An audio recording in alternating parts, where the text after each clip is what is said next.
It's not a Saturday job, a little pocket money. It's the only income his family has. Mohammed cleans cars for 11 hours a day, 7 days a week. He's 12. When I'm asleep, I dream I'm back in Syria. I'm at school, playing with a ball. I dream about caramel ice cream. Sometimes I dream about playing football or eating sweets. Sometimes rice and sweets. I dream about the playground where I used to play. While he's working, his younger brother Yusuf's learning. Children in grade 1 should be 6. But after the family fled the war in Syria, Yusuf missed a couple of years of education. The desk and chair are a bit small for him. After all, he's 10 now. The army attacked our house and started shooting and telling us to get out. We ran to our grandparents' house. Then we got in a bus and went somewhere else. And we stayed there for more than a year. Then we came here and we were here for 2 years before I went to school. More children arrive. This is the second shift at our day school in northern Lebanon. Lebanese children attend in the morning, Syrian refugees in the afternoon. On the surface, they seem like all kids, but they've seen things no child should see. Les quoi? Usine. Très bien. It's hard. Lebanese teachers normally work in French, not Arabic. The refugee children are desperate to catch up. I can see in their eyes, in the way they look at me, that I have their undivided attention. They love to study. Sometimes when I give them homework, they say, Sir, give me more practice, more exercises to do at home. Further south, the refugees can almost see their homeland. It's just across the mountains. But no one knows when they'll go back, if ever. It looks temporary, and that's what the refugees thought when they came here. We'll be here for 3 months, maybe 6 months. But the war's now into its 6th year. They could be here for a decade or more. Children were pulled out of school, and half of them are still not getting any education. If they don't start soon, it'll be too late. The sacks are full of tin cans they can sell for a few pence. In Lebanon, there are 200,000 refugee children who don't go to school. Across the region, 700,000.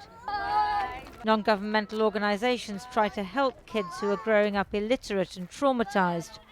Working in the camps, they can see the danger ahead. If there is no education, what will happen to these kids?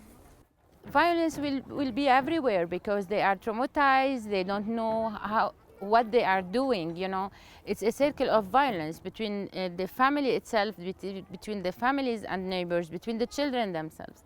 We will face a generation with so much violence, you know, and no one in the world wants like this generation.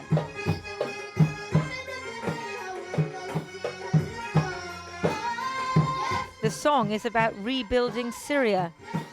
It's a distant dream.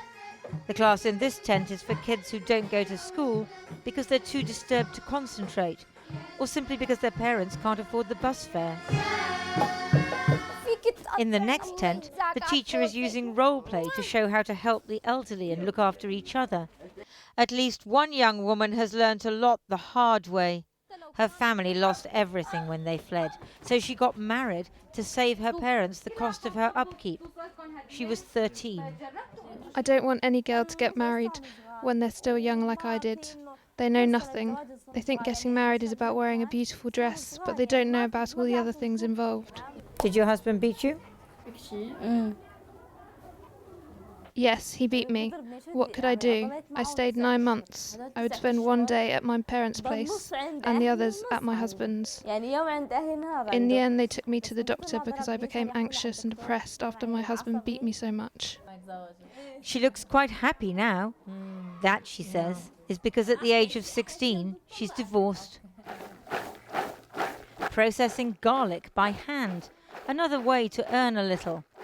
Adult refugees need official papers to get a job, and it costs hundreds of dollars to register with the Lebanese authorities. That's why families make their children work. I feel so sad about my daughter not being in school because it means she hasn't had a childhood. Our children haven't enjoyed themselves like others. In their lives they see nothing but suffering and death. We have nothing. Back in northern Lebanon, Mohammed is cleaning inside a car, working for a boss who pays him $3 a day. That's his life now. Syria, school, it's all receding in his memory. I had a teacher, but I forget her name, and I had friends I used to play with. I remember a little of what I learnt. I can read and write, but my writing's not so good.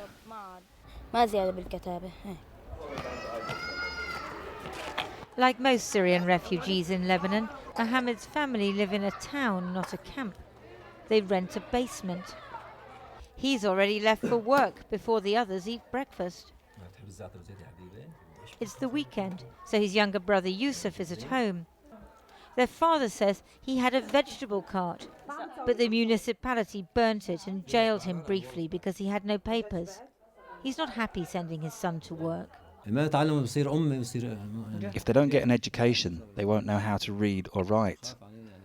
I fear that in the future they'll blame me, their father. I feel bad. How can my son be out there in this cold weather washing cars? I cry for him because he should be at school, but now he's helping his father pay for the family. Yusuf plays with his friends. If they can afford it, his parents will let him stay at school.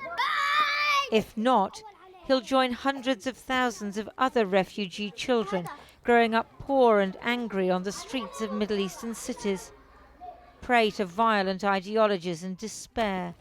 A generation of Syrians lost to war and ignorance.